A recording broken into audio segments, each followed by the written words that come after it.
Hola a tots i totes, moltes gràcies per la invitació i poder compartir aquest espai. Tinc el repte d'en 4 minuts poder donar-vos idees de com es vincula tota aquesta lògica de l'educació social, l'acció socioeducativa i la vinculació amb les pràctiques culturals i artístiques. Estic content, sí? I emocionat. Què us he de dir? Vull començar amb una frase que a mi em fa tremolar i em golpeja, no? Per dir-lo així i clar. Diu així: Los españoles primero.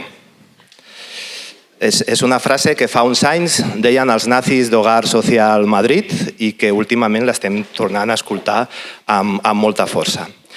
Penso que és interessant posar la mirada aquí perquè tenen com molt clar aquesta construcció dels marcs culturals i de la cultura com genera transformació social. Per tant, és com molt important poder posar la mirada sobre què significa transformació social, de què estem parlant.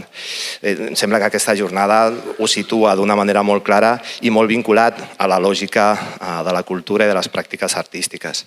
Ells, quan dic ells, sabem més o menys clar a qui ens referim, ho tenen molt clar. Per tant, penso, com us deia, que això és important de situar i penso que la vinculació entre l'educació social i les arts, en aquest sentit, té molt a aportar també. Aquesta relació entre la pràctica artística i la pràctica educativa ens obre escenaris potents. L'educació social moltes vegades la tenim situada també a la trinxera, en aquesta primera barrera que hem estat veient i que ens situa també, perquè n'hi ha persones que les va el cuerpo, que els hi va el cos amb tot això que estem plantejant. Per tant, poder situar-lo des d'aquí. Clar, si em miro l'educació social i la vinculo també amb la lògica dels drets culturals, jo dir-vos que l'educació social es defineix a si mateixa com un dret de la ciutadania. Treballa des dels vincles, des de la construcció de comunitat, de la promoció de processos culturals, de l'obertura a xarxes socials, de la possibilitat de construir antidestinos o destins diferents al que possiblement tenim marcats per determinants socials. I això penso que és molt potent, com us dic, quan entra en vinculació o entra en vincle amb aquesta idea dels drets culturals, perquè no és només fer espectacles o anar a veure espectacles o poder accedir a equipaments. Abans la Marta ens obria també aquesta mirada de poder crear, decidir i construir col·lectivament. Per mi situo 3 idees claus amb això. I la vinculació, de nou, educació social, ho situo des d'aquí amb aquesta vincle i relació amb les pràctiques culturals i artístiques. La primera és la pràctica cultural. Poder practicar cultura, poder fer tallers, poder construir processos socioeducatius en els que estem fent aquesta pràctica. Perquè aquí també estem construint mirada, veu, lloc en el món. Quan el vinculem amb aquesta lògica de construcció social i educativa en relació amb les pràctiques artístiques. La segona és l'accés, garantir que totes les persones puguin gaudir d'aquesta lògica cultural. Com veieu, estic situant aquests 3 elements vinculats als drets culturals, independentment d'origen, situació, realitat, color de pell, poder construir, perquè això de nou ens permet construir altres futurs possibles.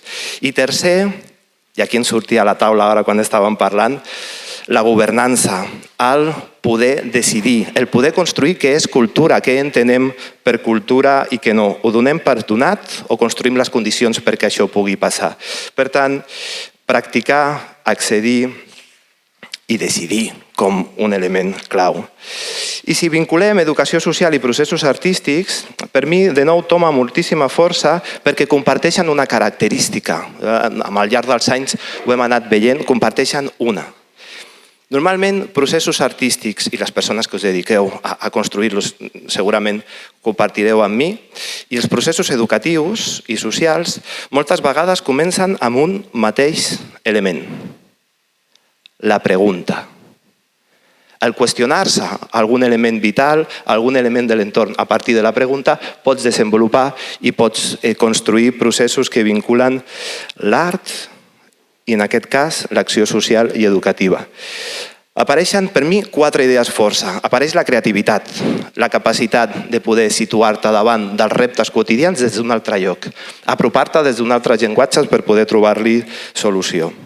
Un segon, que és la possibilitat de construcció democràtica, És a dir, aquests processos artístics que construïm en col·lectiu els construïm des de les veus de les persones que en formen part. Això té una lògica sociopolítica molt forta. Qui empren la veu per construir? Abans ho hem escoltat amb aquesta vinculació amb les persones joves. El tercer element és la idea de transformació. Generen canvis, ho sabem, persones, grups i les comunitats en els entorns que tenim. Encara més si ho situem reptes socials i els treballem amb aquesta mirada transversal. De nou, el treball artístic i el treball social i educatiu. Quan faig així és perquè m'estic imaginant els objectius del projecte i com els podem tirar cap endavant.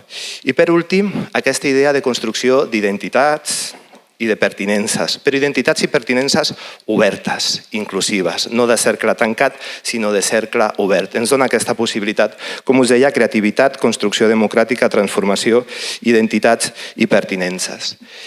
I per finalitzar, us volia aportar un exemple. I anava escoltant tot el que estava sonant aquest matí i em ressonava encara amb força.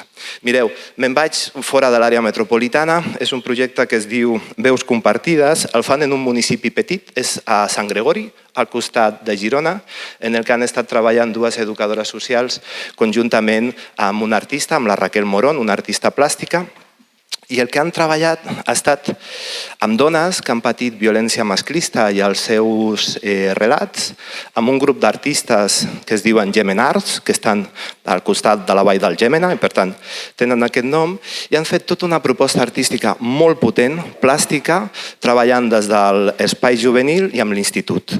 I han pogut, i us dic, en el que anava ressonant, generar una proposta artística i social que han pogut sostenir. Dic sostenir perquè no era fàcil el tema que estaven plantejant i han pogut tenir tant un impacte a nivell personal, grupal i comunitari molt fort. I elles ens deien, hem pogut apropar-nos i hem pogut treballar un tema tan complex i com hem vist que provoca refús, moltes vegades ja estem amb el mateix, han pogut treballar-lo des de l'artístic. I ens deien, des d'aquest llenguatge hem pogut entrar, hem pogut treballar-ho. Recomano molt Veus Compartides. I us dic, necessitem treballar plegats. Jo tinc, i plegades, tinc claríssim que la pràctica cultural i artística, treballant conjuntament amb l'acció social, educativa i comunitària, ens obre espais de possibilitat, espais d'oportunitat i, com hem vist, espais plens de reptes. Gràcies.